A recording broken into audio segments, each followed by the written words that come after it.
Hi, everyone. Thanks. My name's Chris, and I am an outsider to this group. I'm not an educator, and I don't have extensive experience in OER. And what I do have, though, is a healthy outsider's perspective as a usability researcher. And so it's my job to understand how users work on websites, and I talk to them about what they like and don't like. So recently, I've been involved in building one of the translation portals, OER portals for finding resources that teachers can use. And ultimately, the goal of my nonprofit is to bring these resources into other language groups through community translation workflows. So what I want to talk about today is some of the precepts that we have, some of the truisms that we have in OER, including the idea that knowledge is a public good, which we say frequently and we take for granted, I think, as a fundamental part of our understanding. And we've seen how OER is fundamental to a revitalized global classroom. This is another truism of things that we've all been in agreement in here.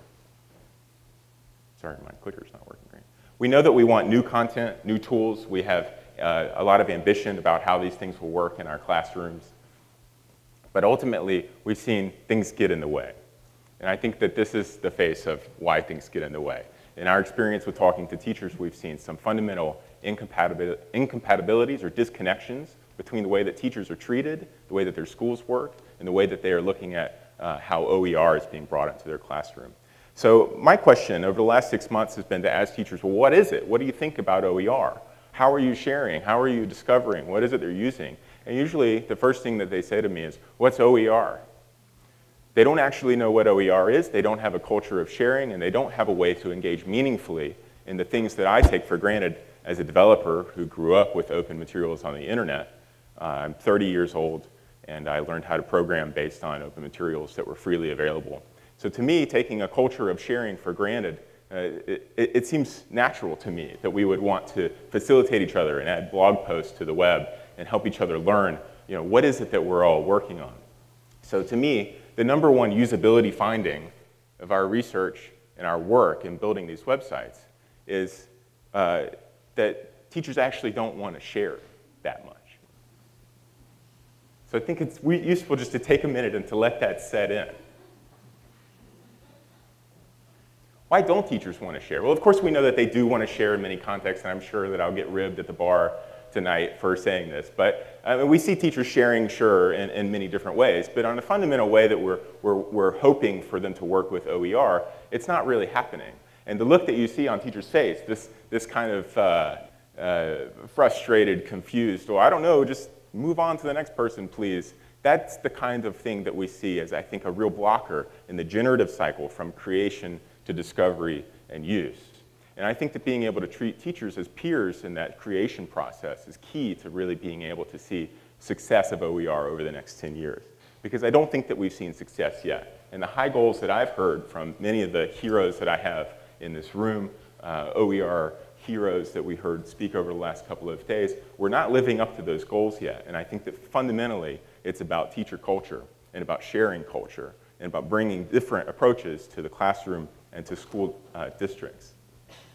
This is the approach that we've been taking, I think, society-wide. This is the corporate model. We understand that there's leadership, and then there's managers, and then there's everybody who just does what they're told. Or people are receptive to this resource that we're flushing down to them through so many pipelines. And of course we know this is broken. This model doesn't work. The corporate model can't be applied to schools because teachers aren't employees in this sense. They're creators and they're brokers with the students to help us understand where we're going in the next 10 years. One of the most powerful things that I heard yesterday was a teacher saying, everything that I know about OER comes from the students. And so I love that model because it directly challenges this hierarchical view. I think that it looks a lot more like this. Tadpoles in a pond? I don't know. But it's a little messy. It's organic. There are many leaders. These dark spots here are centers of activity, people who really are creators, and they're anchoring a community around them. That's a school or a district or 10 or 12 people. It's not a uniform system. We know that there are OER experts, people who are really interested, teachers who are really interested in creating this content, people who we've seen speak here. But most of the teachers are not at the conferences, and not all of the work is aligned. People are going in different directions, serving their own needs, And we don't have this nice, neat hierarchical triangle where we can just publish out and blast a bunch of OER. So I think that that's one of the main usability lessons for us, is understanding that cultural barrier to the creation and use cycle. So just a few more usability lessons here. I'm going brutally fast also, my apologies for that, but just quickly, I think that it's worth pointing out that one of the most important things is to find immediate relevance to the teachers. We had teachers on our pilot group this year who quit. And as you can imagine, quitting a job is pretty emotional. It means that something is significantly wrong. And I talked to the teacher about why she left. She said, "I'm just too damn busy. I'm not getting paid enough for this." You know, things that we've all seen, things that we understand as being problems. But I think that it's important to see that as a usability barrier, literally in the time that it takes people to respond to a website. You've got about 3 seconds to make an impact. I heard a teacher yesterday say that she spent 45 minutes on a website, and I was blown away because I know through quantitative analysis of our website, you know, teachers usually spend about 5 seconds. Simplicity still wins. Simplicity is the answer to all of these things. That's a usability finding for sure across the entire web. Everybody still wants simple experiences. If you've got a big, nice, faceted browsing feature that does semantic recommendation engines, that's great. You just have to find a way to wrap it up in a simple experience because all of us still want to be able to do something that looks a lot like this. This is one of our recent designs. It's basically a Google search box. And while we understand that that's limited and we want to be able to provide more exploratory modes, that's the fundamental piece that we need to make sure that we get right for the entry-level people. And I think that one of the observations we made with the teachers that was most important was that the teachers really just want to rely on old school media. Like, this is a great kind of OER for them. If they can put a reel-to-reel thing on and be able to play this in the room, then they know they're going to have a traditional grasp of the classroom. They're not going to look like fools in front of their students doing a SMS game, and they're going to be able to get through some really engaging curriculum. Not suggesting reel-to-reel, but the point is that we can look towards traditions for simplicity, and we can understand what people already are familiar with. Another thing that we learned is that teachers really want to be private, and there are a lot of times we talk about openness in the sense that it's contra to privacy. But naturally, teachers are wanting to protect their students, they want to protect themselves, and their reluctance to share frequently just comes from a lack of excitement about being on a public stage. They didn't come to work today to appear, to say something to the entire world. They came to speak to a few students. So being able to find modes where openness is private and where that isn't diametrically opposed is a wonderful thing. Another finding, relevance is social. When people want to think about what's relevant to them, when they're judging criteria of a website and when they're making decisions in the classrooms, they're thinking about how other people are looking at them and how they can look at other people. It's all connected to other people's opinions.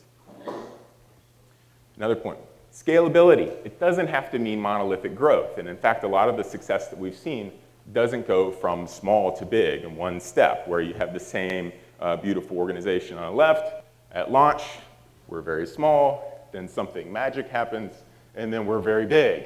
And we look exactly the same, except we're 100 times bigger. That doesn't really work. We know that that's a broken model as well.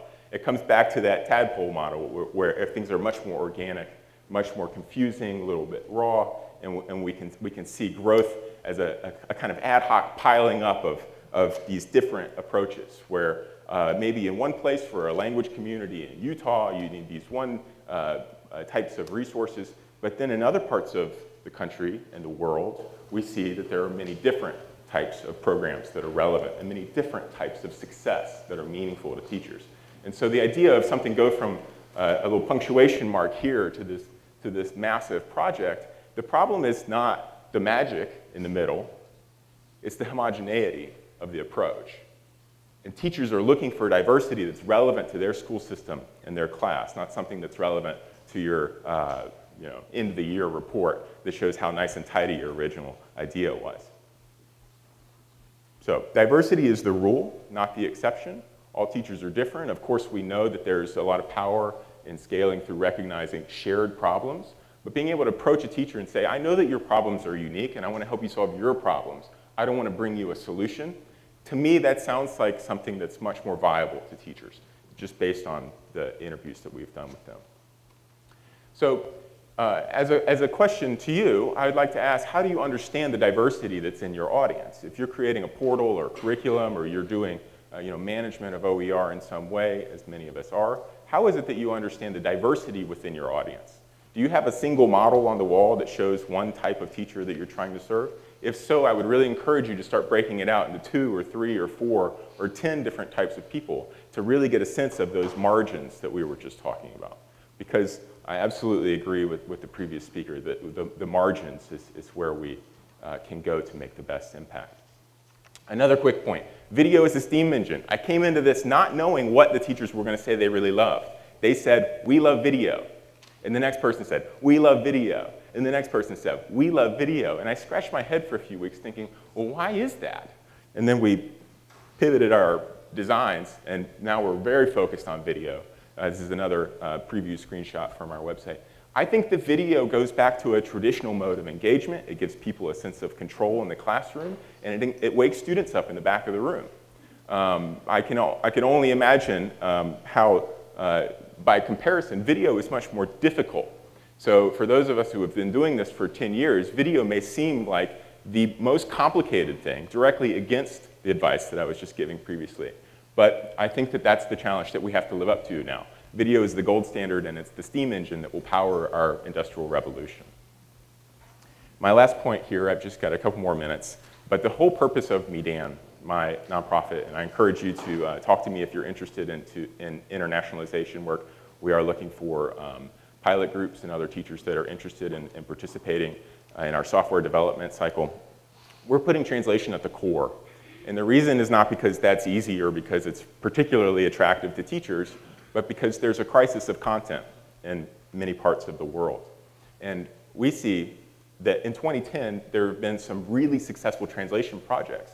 It turns out that translation is something that people can participate in on the internet in a very fluid way. Translation is something you can get a piece of text and you can put it back out. So it actually is something that's doable, as difficult as we know that translation is. So I think that translation is a huge opportunity for OER, and that it's largely completely unrealized. Most of us are still getting our footing with getting searching and discovery working, but on the horizon over the next 10 years, I think that OER is the challenge for us to think about. Translation of OER is one of the biggest opportunities. So just for one more minute here, what does translation look like? This is my nonprofit specialization, so I think about how this works. It turns out that it's not that hard technically. The tools are there now. And a lot of translators online, volunteers, they're using Google. They're just like everybody else getting things done with the tools that they know. But then there's this other big blue part of the pie here, which is talking to people, reviewing translations, improving translations, selecting things for translation, building the community. It's a lot of people work. And it's not something that's particularly sexy from a technology point of view, but I think that it's critical because the return is immense. And we can see that if we have one unit of OER that's relevant, qualified, vetted, matches to a curriculum or to teacher expectation and needs, if we can take that and we can build it up to a full curriculum,